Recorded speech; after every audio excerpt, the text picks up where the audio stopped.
Avec vous sur Sud Radio pour les débats, nous commentons l'actualité avec Jérôme Dubus, membre de La République En Marche, Nicolas Corato, président fondateur du think tank Place de la République, Éric Revel, journaliste, éditorialiste sur Sud Radio. C'est Revel en campagne tous les matins à 9h et Najwa El Haïté, docteur en droit public, porte-parole de Territoire de Progrès. Vous avez publié Laïcité et République chez l'Harmattan. Ça tombe bien puisqu'on va parler de laïcité aujourd'hui. Bonjour à vous. France-Danemark ce soir. Est-ce que ça va bien se passer? On va revenir quand même sur... On joue les devins. Oui, non, c'est pas, c'est une façon de formuler effectivement la question, mais ça nous permet de continuer à parler du Stade de France parce que une info en chassant une autre, ce qui s'est passé reste quand même tout à fait anormal. Et puis sur le fait, il y a un sondage dans le Figaro ce matin que les Français ne croient pas la version du ministre de l'Intérieur. Que retient-on de la visite d'Emmanuel Macron à Marseille et puis d'une manière générale de son entrée en campagne? Épidémie, je mets des guillemets, de tenue islamique à l'école. On en avait parlé ici hier suite à l'enquête de l'opinion. Et bref, tous ces sujets avec vous. Revenons avec vous sur ce qui a retenu votre attention aux uns et aux autres. Allez Éric, on va commencer avec vous, Éric Revel. Oui, c'est gentil. Je vais vous parler de la reine Elisabeth. Ouais. Et je vais vous parler de la reine Elisabeth et en même temps, je vais vous donner des nouvelles de Philippe Bouvard. Vous allez voir pourquoi. Alors la reine Elisabeth, moi, je suis un républicain convaincu, évidemment, mais je dois dire que son jubilé de platine attire notre attention parce que dans un pays comme le nôtre, qui manque de repères, où l'autorité régalienne n'est pas la mieux assurée, c'est le moins qu'on puisse dire, quel que soit le domaine, je trouve que cette monarchie britannique nous donne des leçons parce que c'est un véritable repère, c'est un véritable amer. On aime ou on n'aime pas la reine d'Angleterre, mais en tout cas, elle participe à la stabilité de ce pays. Et d'une certaine manière, la monarchie, parce qu'elle est plus... dans ce pays beaucoup plus sur la durée, elle permet une stabilité que nous n'avons peut-être plus ou peut-être pas aussi fortement avec la République. Vous vous souvenez sans doute, Valérie, de son discours d'un quart d'heure qui avait été formidable sur la crise sanitaire. Nous, pendant que le président de la République nous a fait des exposés de plusieurs heures sur plusieurs journées, la reine Elisabeth, à l'époque, elle devait avoir 94 ans, elle a tout plié et elle a rassuré tout le monde. Et je vais vous parler de Philippe Bouvard parce que j'ai échangé avec lui ce matin. Alors, la reine a 96 ans, Philippe 92, Valérie, comme vous le savez. Alors, j'ai échangé avec Philippe ce matin sur la reine d'Angleterre. Et alors, il est absolument incroyable parce que il m'a écrit après avoir réfléchi, je pense. Il m'a dit, écoutez Éric, pour l'instant, je vais mieux que la reine Elisabeth, un peu mieux que la reine Elisabeth, mais j'attire moins de monde. C'est assez drôle, effectivement. Mais bientôt, son jubilé aussi, peut-être à lui. Non, il ne doit pas être très loin aussi des 70 ans. C'est ça. Oui, 92 ans donc au compteur. Oui, il ne doit pas être loin de son... Voilà, et je le vois de temps en temps dans le sud de la France. Et là, il m'a beaucoup fait rire. Je vais un peu mieux que la reine Elisabeth, mais j'attire moins de monde. Ça, c'est son humour toujours intact. Oui, pour revenir sur ce que disait Éric concernant le rôle de la reine, ça n'a pas toujours été le cas. Il y avait un très bon film qui est passé hier soir, je crois que c'était sur France 3, The Queen, qui est un film remarquable, avec Elisabeth Mirren qui joue la reine. La monarchie est passée près du précipice au moment où Lady Diana est morte. Donc il faut quand même se le remémorer. Oui, peut-être, cher Jérôme. Non, mais je termine mon explication. Mais n'assombrissez pas le tableau juste pour défendre le président de la République et votre mentor macroniste. Non, mais est-ce que je peux terminer? Merci. Allez-y. D'abord, mon objectif n'est pas de défendre Emmanuel Macron ici sur ce sujet-là. Je ne fais pas de comparaison entre ce qui se passe en Angleterre et ce qui se passe en France. C'est pas du tout la même chose. Et donc, en réalité, surtout en ce moment. Et en réalité, la reine et la monarchie ont été largement contestées. Alors c'est normal. C'est normal parce qu'il y a des hauts et des bas. Là, elle est au summum de la gloire. Moi, ce qui m'inquiète plutôt, c'est sa succession. Parce qu'en réalité, Charles, c'est un phénomène quand même, mais dans le mauvais sens du terme. Donc on aimerait bien qu'il abdique en faveur de son fils. Voilà. Donc la monarchie a des hauts et des bas, c'est comme la République, il y a des hauts et des bas. Bon, oui.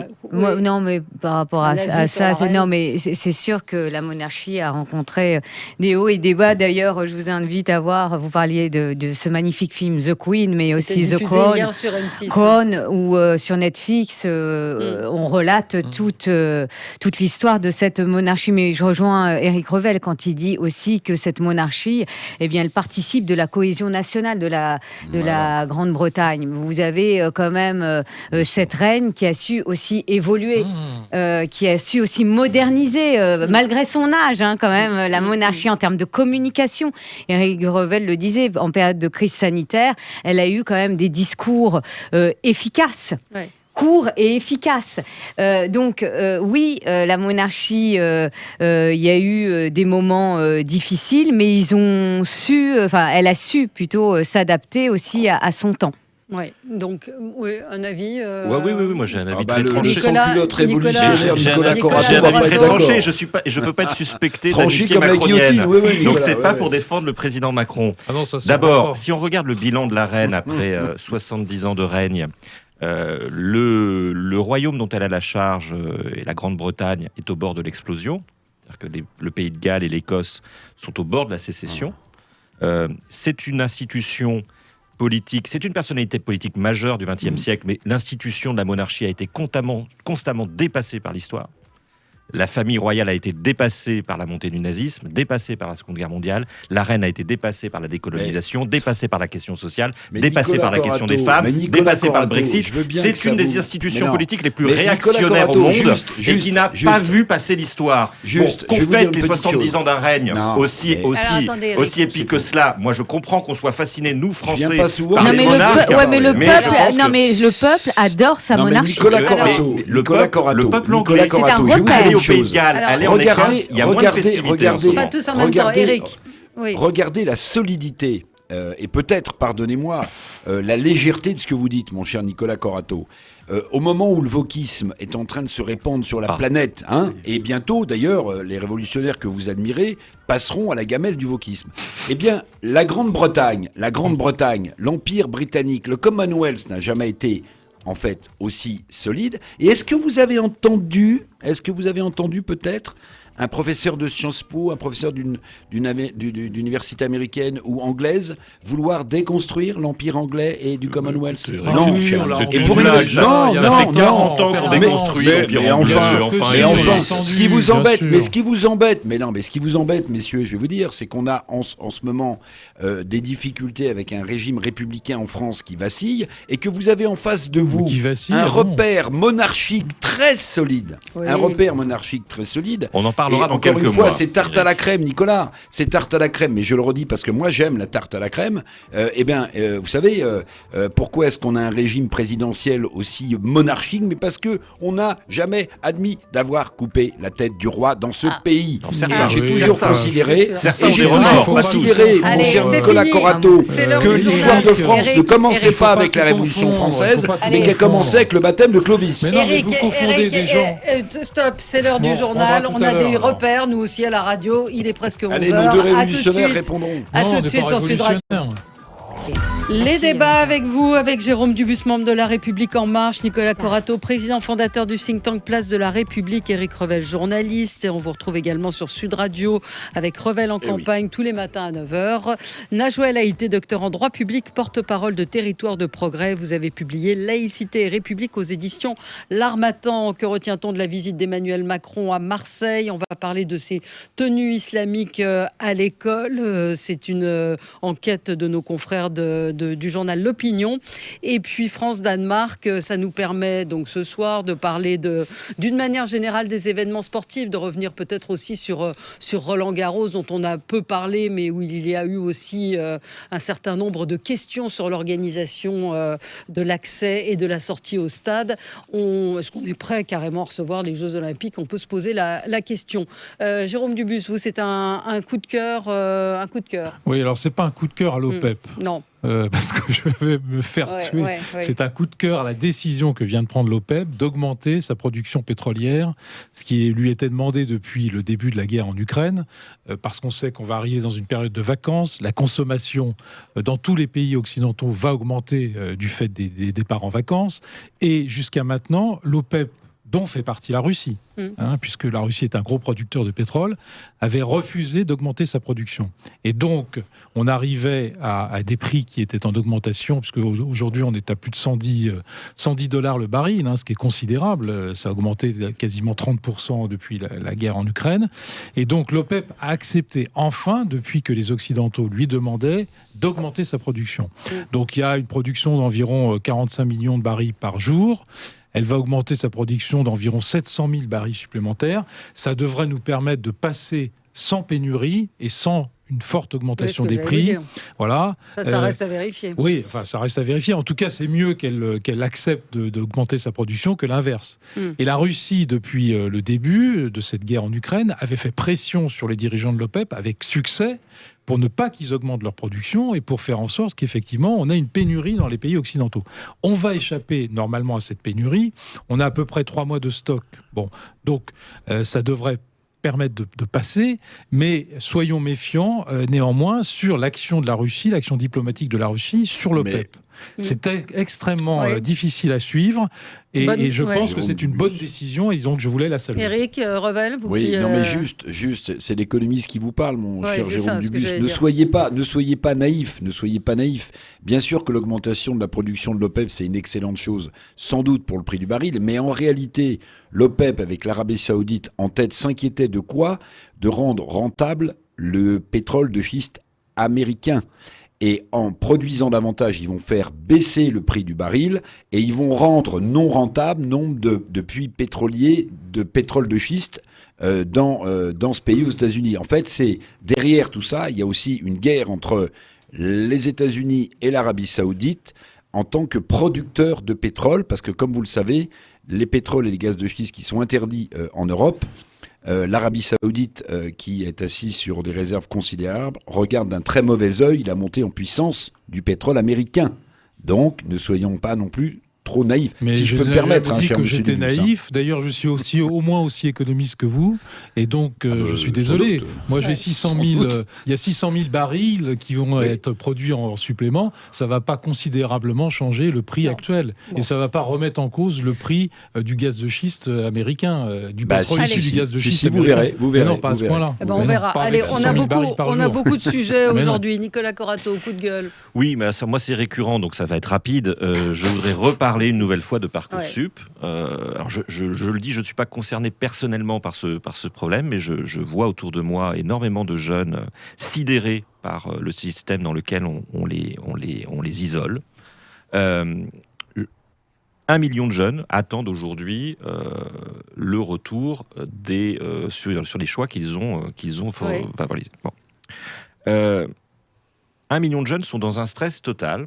Ils devraient stresser pour le bac, ces jeunes, après tout, parce qu'ils n'ont pas encore passé leur examen. Mais avant même qu'ils aient passé le bac, ils sont déjà dans une situation de précarité en termes de décision de choix.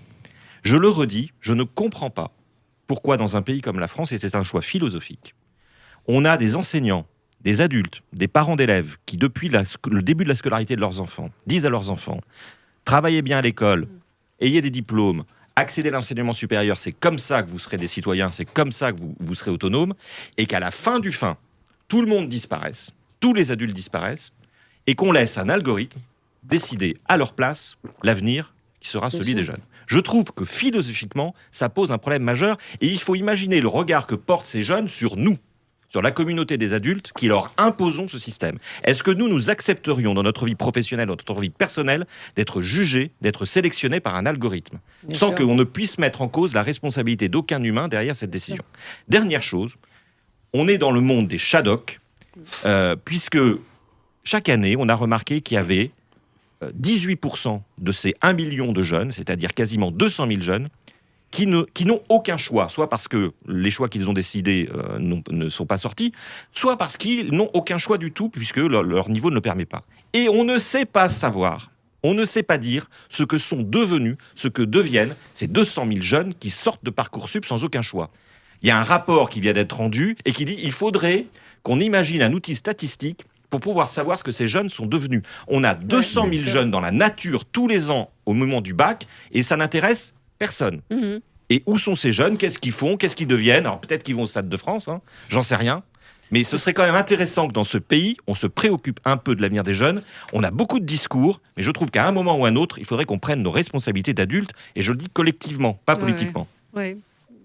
Non, mais moi, je partage votre avis parce que, en effet, dans mon entourage, l'attente de savoir si le choix premier ou deuxième d'ailleurs va être retenu est un stress immense. Hein. Et ce qui est terrible, c'est que malgré la bonne scolarité, notamment je connaissais une amie qui a une fille qui était en stress et elle me dit mais en plus elle a une scolarité mais modèle. Et ben malgré ça j'ai su qu'elle n'a pas été prise dans son premier choix. Je peux vous dire ça a été je vais dire bouleversant et traumatisant pour cette jeune fille. C'est un système qui est assez ahurissant. Une auditrice me dit en psycho il y aurait entre 7000 et 9000 élèves, étudiants en attente de réponse. Il y a 7000 à 9000 qui demandent. Non, mais on les mettra en médecine. Effectivement.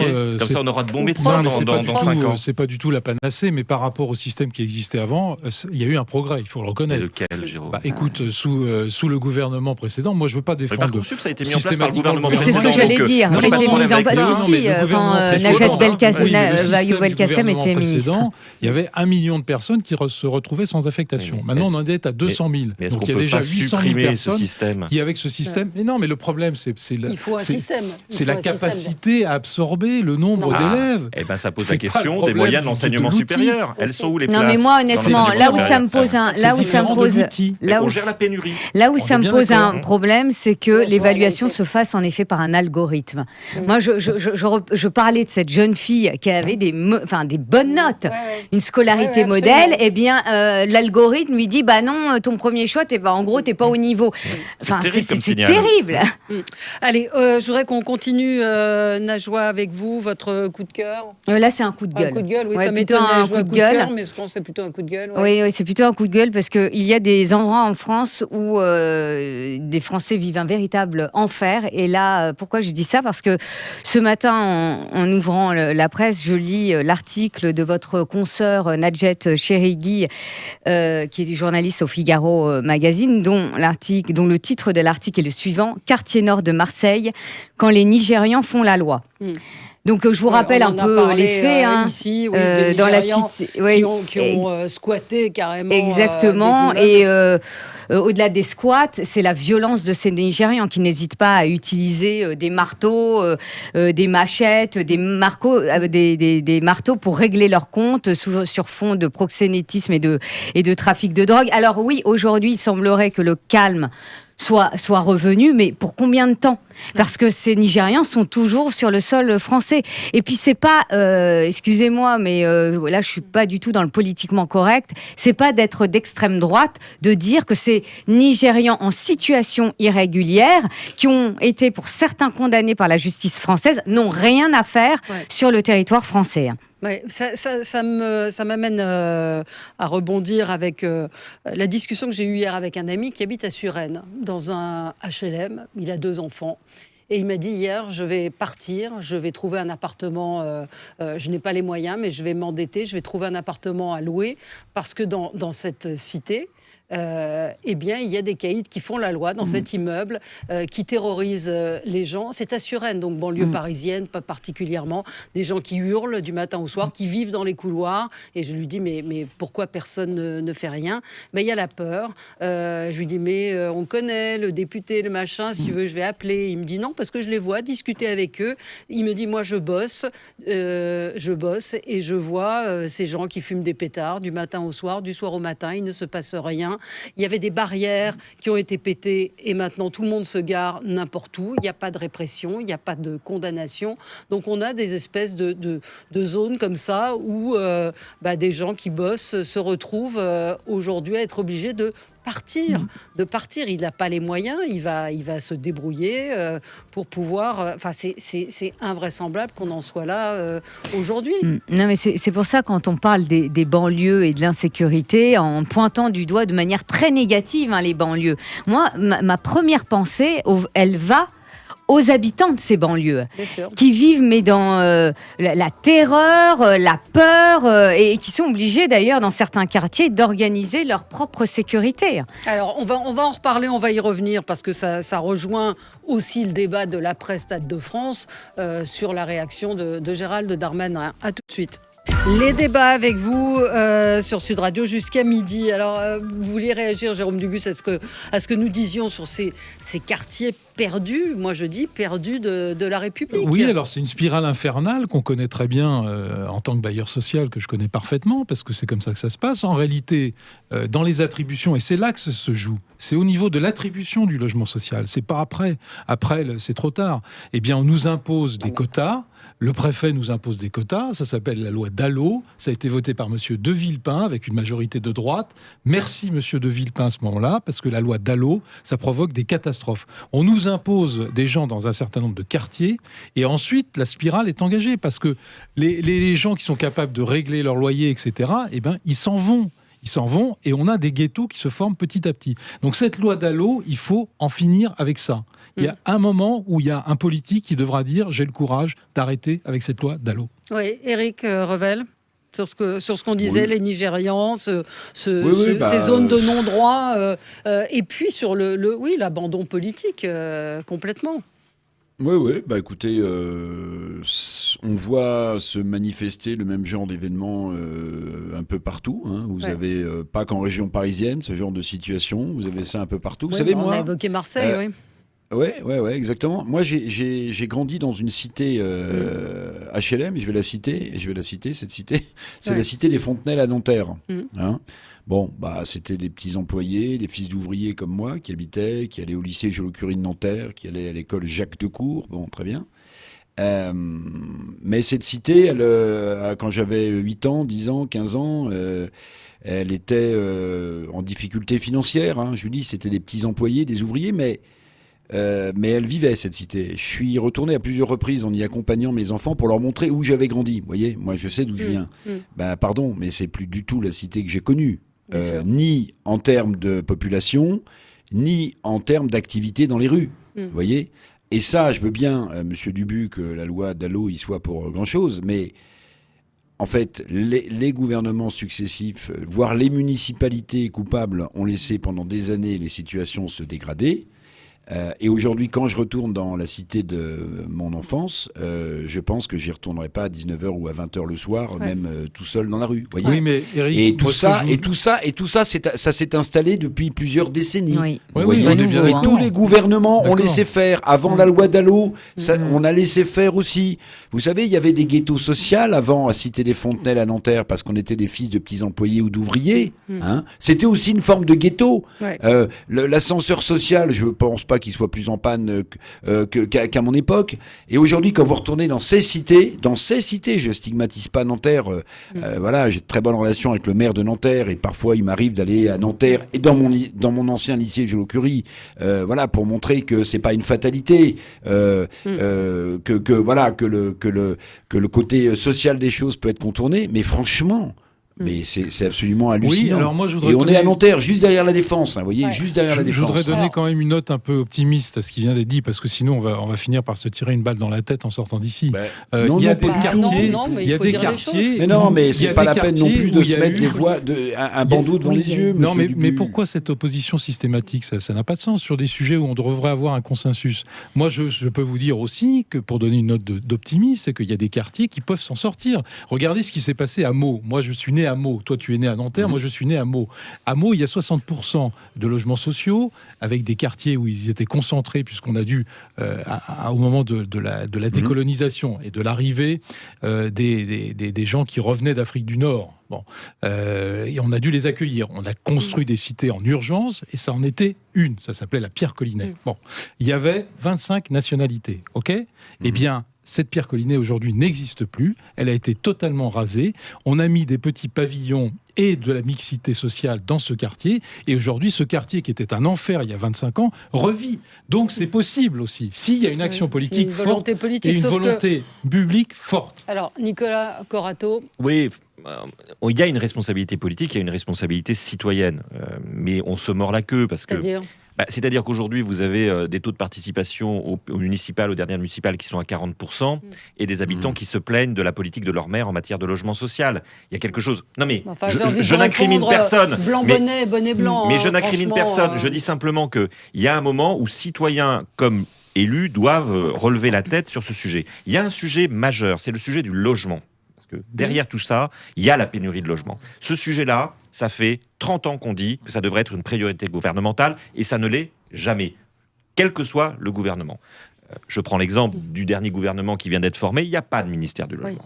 C'est quand même un sujet majeur pour les habitants de tous les territoires en France. Oui, je suis d'accord, mais là on parle de délinquance. Mais ça vient d'où la délinquance? Regardez, si vous n'avez pas d'impulsion politique nationale, notamment sur le logement social, si on ne reprend pas la main sur ces cités, sur la manière dont elles sont gérées, sur les moyens qu'on y met... C'est pas une pénurie de logement, c'est un problème de gestion. Mais c'est aussi un problème de pénurie de logement. Pourquoi est-ce qu'on crée des ghettos? Parce qu'il n'y a pas assez de logements sur tout le monde. Mais là, c'est pas un ghetto, Suresnes dont je vous parle, c'est 4 familles qui foutent le bordel. Il n'y a pas d'autre mot. Ça va le devenir. C'est des questions de politique nationale et de choix. Non, mais on ne peut pas nier qu'il y a une crise de l'autorité de l'État. Excusez-moi. Non, mais regardez. Bien sûr qu'il y a une pénurie de logements. Moi, je suis d'accord. Enfin, je le vois aussi dans le département où je suis élue. Mais excusez-moi, il y a aussi une crise de l'autorité. Quand vous avez des habitants qui se permettent de jeter des détritus de leur balcon, alors qu'ils habitent. Non, mais attendez. Mais oui, mais à un moment, il y a un problème de civisme.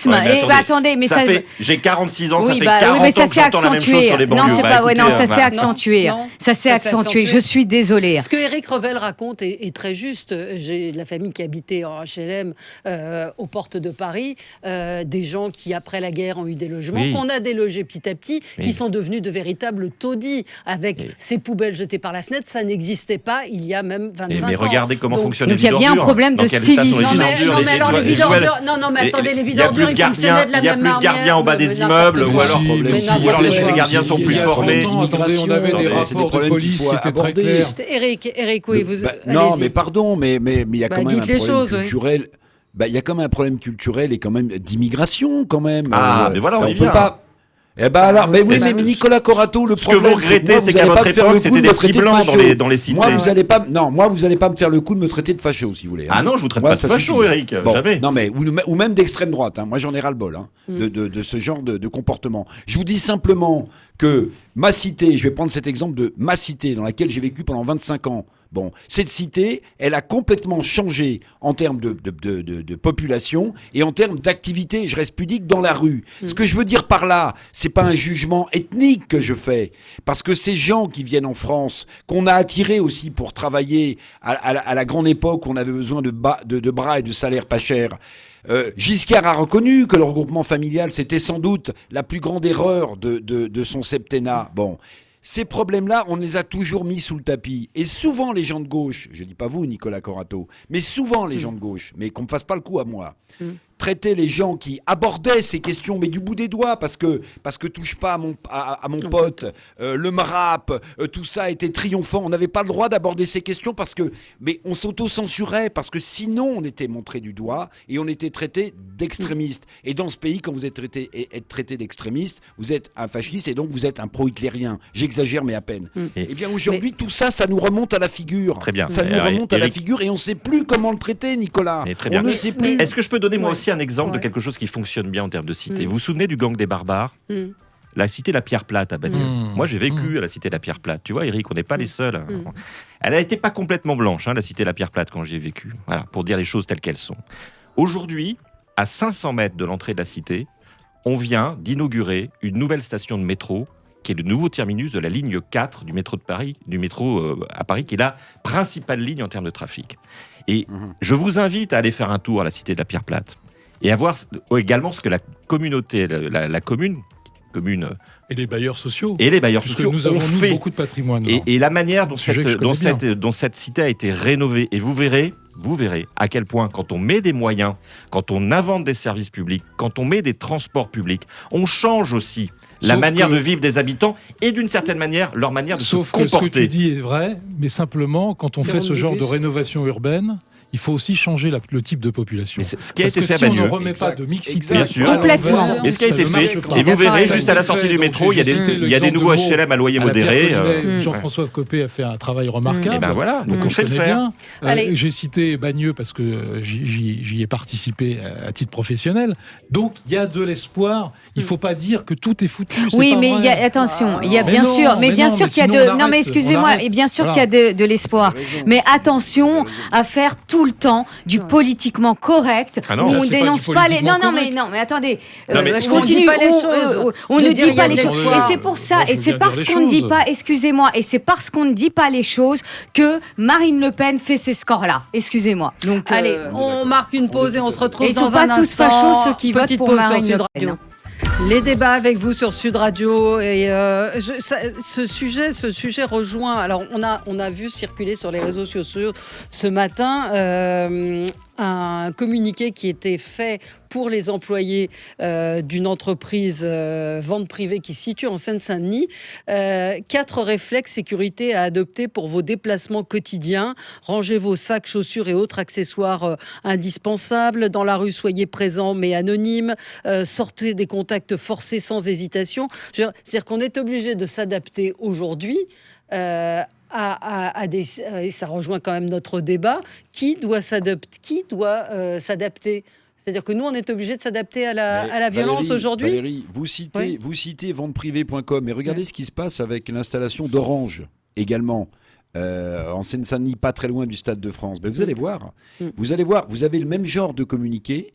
Vous avez un nombre de vols à l'arraché entre le parking et le building d'Orange. Vous verrez ce que je vous dis, vous pouvez le vérifier. C'est public, il y a eu des papiers dessus, de vols à la portière, d'agressions dans les parkings, à tel point que, si j'ai bien compris, Orange conseille aux employés et je pense qu'il y a beaucoup de cadres d'ailleurs, parce qu'ils avaient essayé de créer une sorte de mixité sociale professionnelle.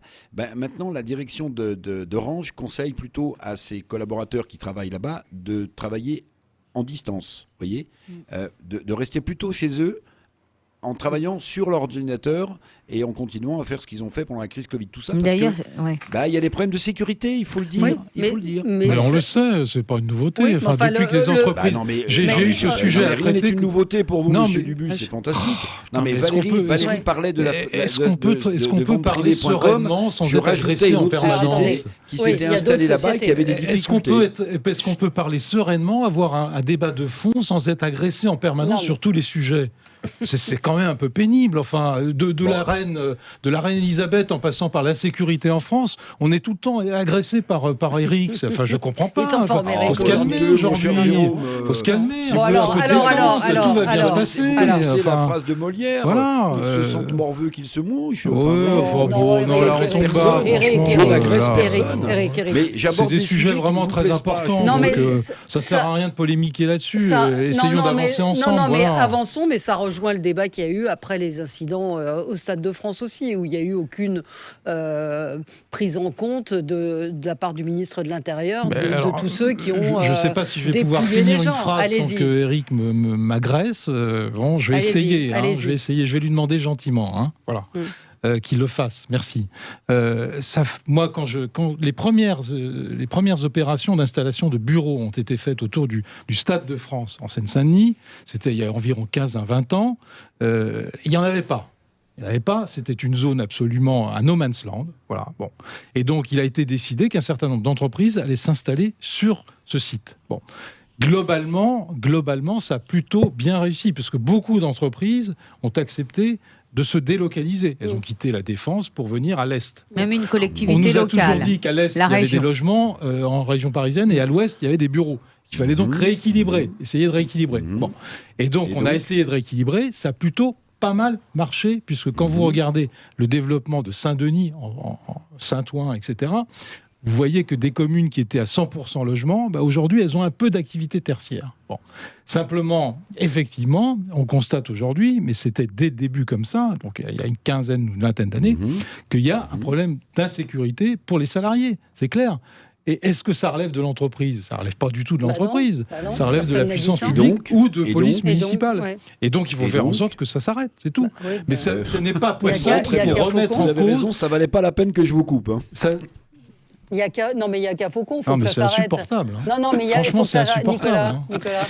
Non, mais attendez, mais Jérôme... Calmez-vous. Ça vous fait rien. Moi, ça me fait pas rire. Moi, j'en reviens toujours, pardonnez-moi. Ça me fait pas rire. J'en reviens toujours, je veux bien, les histoires culturelles, ethniques, tout ce qu'on voudra. Il y a aussi des questions de politique publique et de service public. On sait aujourd'hui que le nombre de policiers par habitant dans Paris intramuros est 3 fois supérieur au nombre de policiers par habitant dans le département de Seine-Saint-Denis. C'est pas nouveau, et je me souviens, moi, des élus locaux qui disaient qu'au moment où l'installation du Stade de France a été décidée à Saint-Denis, qui avaient déjà tiré la sonnette d'alarme parce qu'ils connaissaient leur territoire en disant c'est bien d'incruster un joyau dans un territoire comme le nôtre, mais attention, parce qu'un joyau, ça attire aussi la convoitise, et qu'aujourd'hui, nous, on a un problème avec la délinquance. C'était il y a 30 ans. 30 ans après, ce département de Seine-Saint-Denis est toujours aussi mal servi en termes de forces de sécurité. C'est aussi une réalité. Vous parlez des habitants. Vous parlez des habitants qui ont droit effectivement à la sûreté, qui ont le droit à la sécurité. Mais à un moment, il va falloir aussi faire des choix politiques. À quoi ça sert d'avoir autant de policiers dans Paris intramuros et aussi peu sur le terrain en Seine-Saint-Denis ? Dans Paris intramuros, excusez-moi, il y a des problèmes de sécurité. Et je vais vous dire, non mais c'est pas autant qu'en Seine-Saint-Denis. Et je vais vous dire, attendez, en moyenne, il y a 40 infractions, 40% de taux d'infraction au national, le taux est à 125 en Seine-Saint-Denis.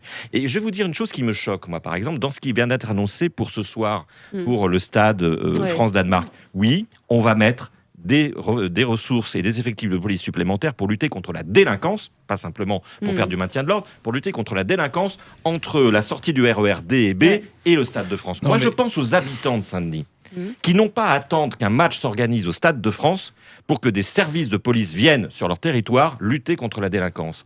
Et si à Saint-Denis, on est sur un mouvement pendulaire où on se sent en sécurité sur une partie du territoire et uniquement quand il y a un match de foot, alors je pense effectivement qu'on pourrait penser un peu plus aux habitants. L'affaire des effectifs parisiens, c'est totalement faux, puisqu'on a métropolisé la police. On a métropolisé la police nationale. Aujourd'hui, c'est la métropole du Grand Paris. C'est la police de la métropole du Grand Paris. Il y a quand même encore un SRPJ 93. Et ça correspond à la Seine-Saint-Denis. Il n'y a pas assez d'officiers de police judiciaire en Seine-Saint-Denis, on le sait aussi. Donc, ça a changé il y a 4 ans ou 5 ans. Est-ce qu'on peut parler quand même de choses sensées et de choses qui se sont passées ? Il n'y a plus de police départementale, la police est gérée de manière métropolitaine. Ça a été une grande réforme il y a 4 ou 5 ans. Et par conséquent, les effectifs d'un département, ils varient d'un moment à un autre. Il est parfaitement possible que des effectifs de Paris soient transférés sur la police de Seine-Saint-Denis s'il y en a besoin. Le problème, c'est que tu as aussi des municipalités qui, pendant des années, ont refusé de créer des polices municipales. Saint-Denis, Saint-Ouen, des municipalités communistes. Parce qu'il faut le dire. Parce qu'elles attendaient refusé un service public national en termes de sécurité. Parce qu'elles ont considéré que la sécurité, c'était une responsabilité nationale. C'est plus vrai. Et aujourd'hui, elles créent toute leur police municipale. Vous pensez sincèrement, Nicolas Corato, que s'il y avait plus de policiers, il y aurait moins de délinquance ? Vous pensez que les policiers aujourd'hui vont se frotter moi, je pense que s'il y avait aux plus délinquants de policiers, quand ils se prennent des... S'il y avait plus de policiers... D'ailleurs, je vais vous dire, vous avez même des délinquants qui sont même plus armés que la police. Non, mais c'est vrai. Je ne suis pas tout à fait d'accord avec Jérôme Dubu. La métropolisation ne m'avait pas échappé, Jérôme. Mais il y a toujours ce qu'on appelle le SRPJ 93 qui est départementalisé. C'est-à-dire que quand vous aurez des enquêteurs, des officiers de police judiciaire, avec des moyens et en nombre pour aller démanteler les trafics dans les cités, vous verrez qu'effectivement la vie des habitants changera. J'en prends un exemple parce que moi aussi je suis sur des exemples positifs. Saint-Ouen, il faut le dire, il y a 6 mois, au bout de 3 ans d'enquête, le SRPJ, les officiers de police judiciaire, les forces de police ont démantelé plus d'une dizaine de points de deal qui emmerdaient littéralement la vie des habitants depuis 10 ans. C'est 3 ans d'enquête, c'est des centaines d'enquêteurs, c'est des centaines d'officiers de police, de fonctionnaires de police qui ont travaillé sur ce sujet. Ça s'appelle comme ça la lutte de la délinquance. C'est pas en claquant des doigts, c'est pas en faisant de grands discours sur l'origine ethnique des uns ou des autres. Il y a un moment où il faut regarder les choses en face, il faut mettre les moyens là où on en a besoin. Oui, moi je le redis, il y a trop d'officiers de police judiciaire à Paris intramuros et pas assez dans les départements limitrophes. Vous savez qu'il y a aussi pénurie d'officiers de police judiciaire, qu'il n'y a plus de vocation et que et que la police judiciaire est dans un état de décrépitude absolue aujourd'hui. Est-ce qu'on enchaîne vraiment sur les tenues islamiques à l'école ? C'est un peu le sujet aujourd'hui. Tout de même, le président Macron a indiqué hier vouloir de la clarté sur tous les chiffres et que la loi de la République s'applique concernant le port des tenues islamiques à l'école. Je vous rappelle hier, et on l'a évoqué ici même, l'opinion qui parle d'épidémie de tenues islamiques, c'est-à-dire que de nombreux élèves arrivent avec des abayas, cette robe traditionnelle noire, de camis, de tuniques qui sont des tuniques qui vont jusqu'aux pieds pour les hommes et qui font leur apparition ces derniers mois aux portes de plusieurs lycées, avec un phénomène apparemment sur les réseaux sociaux où on demande d'aller tester les lycées pour voir jusqu'où on peut aller. Donc la difficulté, ça va être effectivement de savoir est-ce que c'est un signe religieux ou pas. Najwa El Haïty. Oui, vaste débat. C'est vrai que j'ai lu cet article dans l'opinion. Moi, ça ne m'étonne pas. D'ailleurs, l'idéologie, elle a déjà imprégné certaines écoles de la République, cette idéologie islamiste. Mais l'idéologie ne se limite pas uniquement à l'islamisme. Et là, j'en veux pour preuve un témoignage de la déléguée des SOS Éducation qui dit « Vous avez même l'idéologie du transgénisme qui rentre aussi dans les écoles. » Donc tout ça pour dire que si on revient à l'islamisme et à cette idéologie, la loi de mars 2004 interdisant les signes ostensibles à l'école a permis de manière générale de régler, je dis de manière générale, de régler les conflits autour du port du voile, notamment. Mais on voit qu'il y a une recrudescence, mais là on parle plutôt à l'extérieur des établissements, pas au sein de l'école. C'est pour ça que j'insiste sur le fait que c'est l'idéologie islamiste qui est rentrée dans l'école. Et pourquoi je dis ça ? Puisque quand on sait, et ça c'est le rapport Aubin, que vous avez des enseignants qui s'auto-censurent pour ne pas frustrer ou exaspérer l'oreille de certains élèves, oui, on peut être que choqué.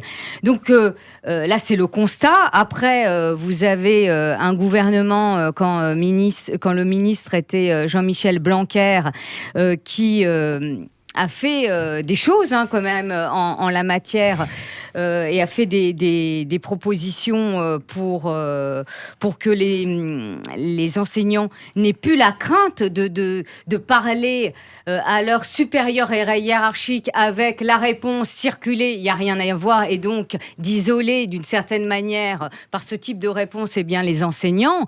Il y a eu en tous les cas une réelle prise et sérieuse prise de conscience de la part du gouvernement sous Jean-Michel Blanquer. On verra avec ce ministre. Mais en tous les cas, le problème est bien là. Et donc, il faut vraiment, je pense, que l'instruction soit le maître mot au sein de l'école. C'est-à-dire que les enseignants aussi ont un devoir moral de préserver l'école de toute influence idéologique, politique, parce qu'on parle de l'islamisme, mais je parlais en effet d'autres idéologies qui aussi s'infiltrent au sein de l'école. On va y revenir dans un instant, restez avec nous sur Sud Radio. Les débats avec vous et l'actualité. Hier, c'était la visite d'Emmanuel Macron à Marseille avec Pape Ndiaye. Vous remarquerez que ces ministres, ils disent pas grand-chose, que ce soit la ministre de la Santé ou le ministre de l'Éducation, ils n'ont pas beaucoup parlé. Et ce sujet toujours de la laïcité, des tenues islamiques. Éric Revel, alors on parle d'épidémie, visiblement. Je trouve ça fantastique, magnifique. C'est l'évolution de la République française. Non, je plaisante. Écoutez, qu'est-ce que vous voulez que je vous dise ? Lionel Jospin avait permis à 2 collégiennes de rentrer voilées dans un collège de la République. Bon, c'était il y a quelques années, décennies. Bon, très bien. Maintenant que ça devienne une espèce de sport de provocation d'un certain nombre de femmes, d'hommes, de jeunes qui vont s'amuser à défier en fait l'école de la République, peut-être sous les vivats de certains, à l'extrême gauche, moi ça me désole. Et puis un mot sur Monsieur Ndiaye quand même, vous en avez peut-être déjà parlé Valérie, mais quand j'ai appris que M. Ndiaye avait ses 2 enfants à l'école privée l'Alsacienne, j'ai quand même bondi, si vous voulez, parce que alors là, pour le coup, on nous explique que M. Ndiaye, encore une fois, pas de procès d'intention, on va voir ce qu'il va décider. Mais alors attendez, c'est quelqu'un qui défend l'école de la République comme nous a-t-on expliqué. Jamais aucun ministre ne l'a défendu avec l'éveil à des théories peut-être qui circulent, quelqu'un qui a beaucoup réfléchi, quelqu'un qui a intellectualisé. Et en fait, il met ses enfants à l'école privée. Mais elle est où la cohérence? Pardonnez-moi. Alors Nicolas Corato a certainement une réponse. Mais Éric, vous êtes obsédé, vous n'êtes pas le seul par Monsieur Ndiaye. Et je trouve cette obsession de bonne aloi. Et je vais vous dire, ça m'intéresse que Pape Ndiaye soit le seul ministre de l'Éducation nationale dont on dénonce que les enfants aient été à l'Alsacienne. J'imagine qu'il a eu beaucoup de prédécesseurs qui étaient dans ce cas-là, mais bizarrement, c'est de lui dont on parle aujourd'hui. Moi, je vous propose de le juger sur ses actes et peut-être pas sur sa... Mais évidemment. Et c'était une incise sur le sujet. Non, mais vous voyez que ça fait pas grandir le débat quand même, ce genre d'argument, Éric. Chacun a le droit de mettre ses enfants dans ce pays, c'est aussi ça la République, et c'est moi qui vous le dis. Chacun a le droit de mettre ses enfants à l'école qu'il choisit, qu'elle soit publique ou privée. Voilà, ça fait aussi partie d'un choix républicain. Certes, mais quand vous êtes ministre de l'Éducation, et alors que vous arrivez avec une certaine réputation de défense forcenée, quasiment de contre-analyse de ce que M. Blanquer a mis en place, et qu'on apprend vous le regrettez, Jean-Michel. L'école privée, ça fait bizarre.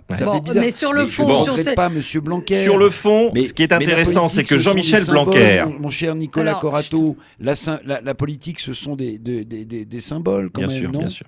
Mais ce qui est intéressant, c'est que, parlons de symboles justement, l'article de l'Opinion qui est paru cette semaine, qui est difficilement analysable parce qu'il faudrait regarder un peu plus les sources, les chiffres, mais prenons-le comme tel, est intéressant parce qu'il signe quand même un bilan assez négatif de l'action de Jean-Michel Blanquer, qui avait fait de la lutte pour la laïcité à l'école une des priorités des 5 ans qu'il a passé à l'Éducation nationale.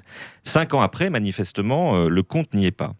Deuxièmement, vous avez cité Lionel Jospin. Je rappelle que c'est en 1984, donc j'imagine qu'en 1984, le Parti socialiste était encore au pouvoir en France, qu'a été votée la loi qui interdit les signes ostentatoires religieux dans les établissements scolaires, hors université bien entendu, et on se souvient tous des débats qui avaient émaillé, à droite comme à gauche, ce sujet. Rappelant également que la laïcité a toujours été un combat de la gauche, y compris contre la droite, à plusieurs périodes de notre histoire, y compris récente. L'ancienne gauche. Mais peut-être, en tout cas... Pas celle d'aujourd'hui. En tout cas, celle d'aujourd'hui. Enfin, Jean-Luc Mélenchon est tout aussi attaché à la laïcité que vous l'êtes, mon cher Jérôme. En tout cas, son combat...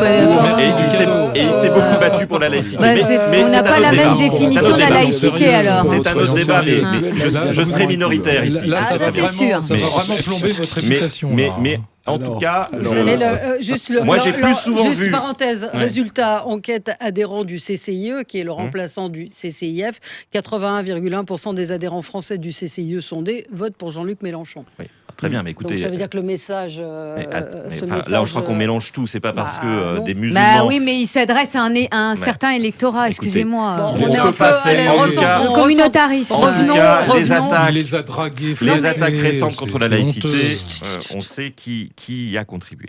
Ah ben voilà, c'est le point Goldwyn, c'est-à-dire que si on parle de laïcité, on devient facho. Ah non, l'idée de considérer la laïcité comme une obligation qui pèse sur le citoyen, effectivement, c'est une nouvelle doctrine en France qui ne vient pas de la gauche, ça je veux bien le considérer. Non mais ça c'est un peu court, excusez-moi. Non mais attendez. La laïcité c'est une liberté de conscience. Qui connaît des limites, notamment dans les établissements scolaires. Revenons à votre question. Moi, effectivement, je pense que nous avons une loi qui permet parfaitement au Conseil d'État demain de considérer que les habits, les tenues islamiques qui sont visés par cet article de l'Opinion constituent des signes religieux ostentatoires. Ce sont des prolongements de signes religieux. Et donc, la question, c'est celle de l'application du droit, et pas du droit en l'état. Et la question, c'est comment on applique ce droit dans les établissements scolaires, en faisant peser effectivement la responsabilité, bien entendu, sur les enseignants et les chefs d'établissement, mais pas seulement, en les aidant, les accompagnant. Les élus locaux ont leur rôle à jouer, les services de l'État également, leur hiérarchie a un rôle à jouer également, et le ministre a une impulsion à donner. Mais celle de Jean-Michel Blanquer n'a pas suffi manifestement. Je pense que Papa Ndiaye ira beaucoup plus loin. Oui, Jérôme, moi je ne partage pas tout à fait ce point de vue. Alors je suis d'accord que quand il faut légiférer, c'est bien de le faire, mais comme on légifère un peu à tort et à travers, mais là, il n'y a pas besoin. Le problème, non, on n'a pas besoin d'une nouvelle loi, il suffit de la faire appliquer. Simplement, quand on est un élève et qu'on arrive dans ce genre de tenue, alors je peux dire qu'il y a de l'exploitation, il y a de la provocation, etc. Bon, ok, mais il n'y a pas que ça. Et quand vous êtes en face de ce type d'élève, désolé, vous êtes complètement désarmé. Vous allez dire à l'élève, tu sors parce que ta tenue n'est pas acceptable, et parce que ici c'est la laïcité qui prime et la neutralité et qu'il faut le faire respecter, et que moi, professeur, je suis là pour le faire respecter dans ma classe. Simplement, quand vous sortez et qu'il y a 4 ou 5 types qui vous attendent pour vous faire votre fête, et ben voilà, ça vous fait réfléchir. Et donc, ce corps professoral aujourd'hui, il est totalement désarmé sur ce genre de sujet. Mais on veut bien l'accompagner. On a mis des cellules d'écoute. Bon, bah moi, je veux bien des cellules d'écoute, ok, mais pour écouter quoi? Quand vous êtes confronté à la réalité, vous êtes seul dans votre classe. Ouais, mais alors du coup, vous cédez. Non, mais je veux bien des solutions aussi. Quand vous devez prendre la décision de faire sortir l'élève, et ben vous réfléchissez malheureusement à 2 fois aujourd'hui. Oui, mais ça, c'est une réalité. Mais alors, qu'est-ce qu'il faut faire? Mais qu'est-ce qu'il faut faire? C'est ce qui se passe. Non, mais qu'est-ce qu'on fait? Je veux dire, qu'est-ce qu'on fait? Moi, j'entends, bien sûr, le désarroi des enseignants qui se sentent particulièrement isolés. On l'a vu d'ailleurs dans l'affaire Samuel Paty. Il avait beau, par ses mails et ses nombreux mails, alerter sur la situation, il s'est trouvé profondément isolé, même par rapport, ses collègues n'ont même pas, pour certains de ses collègues, ils n'ont même pas tendu la main. Enfin, je veux dire, ils l'ont laissé avec ses problèmes.